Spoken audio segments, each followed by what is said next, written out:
everyone, and welcome to episode 4 of Geeked for Jesus. I just love this time of year, and it's not necessarily because it's really close to Christmas, even though Christmas is my favorite holiday, and it's not because this is like the one time of the year when people decide to be nice and be charitable. You should always be nice, and you should always be charitable. Unless, of course, it's an argument on the internet, because those comment sections are gonna fill themselves, guys. I'm kidding. Mostly. The reason why I'm just kind of a little bit more cheerful around this time of year is because I think it's the appropriate time of the year to watch The Nightmare Before Christmas. I know a lot of people want to watch it around Halloween because, all the Halloween characters, like, you got vampires and werewolves and clowns with faces they can rip off.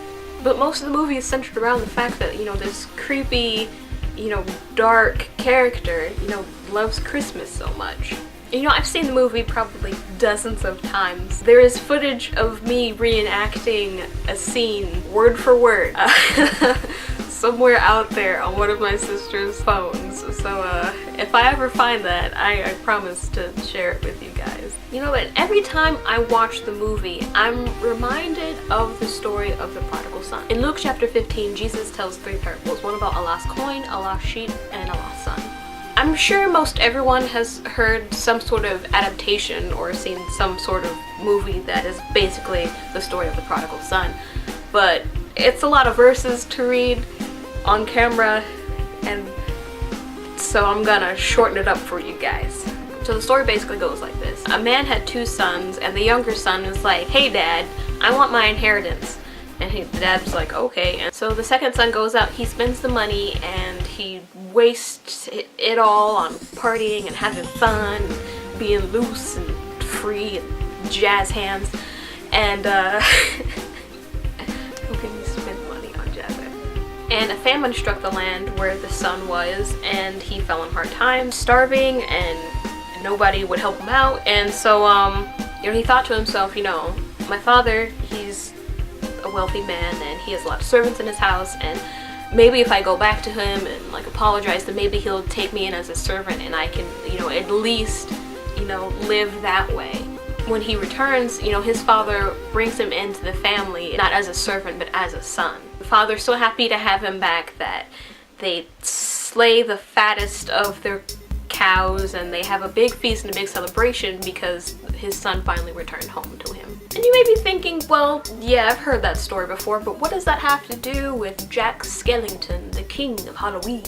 Well, Jack, much like the second son, wanted to have a different life than what was for him back home. He had this emptiness that he didn't know how to fill, and so he went off to have another life, somebody else's life. So Jack decides to take over Christmas this year. Boogie's boys kidnap Santa Claus. Him and the rest of the town, they make all these demented toys, like a duck that has a bunch of gunshot wounds, this flying vampire teddy bear, a giant snake.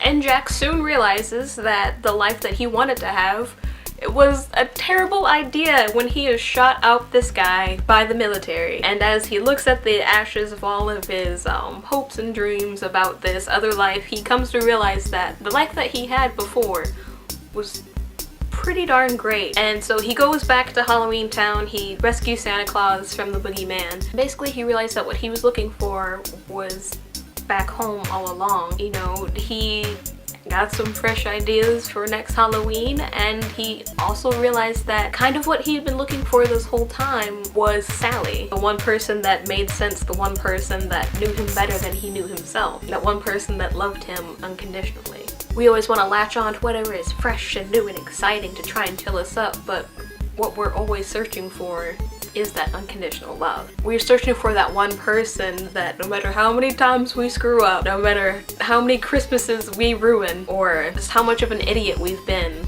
that one person that will just rejoice once you realize that he was there the whole time. Kind of like in all those corny early 2000s teen movies when the girl took off her glasses and she was beautiful the whole time. It's kind of like that. Once we remove the scales off our eyes, we remove that veil and realize God has been there the whole time, waiting on us to realize that He knows us, He understands us, He loves us unconditionally.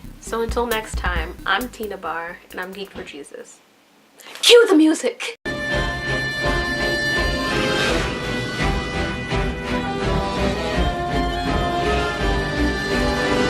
and girls of every age, would you like to see something strange?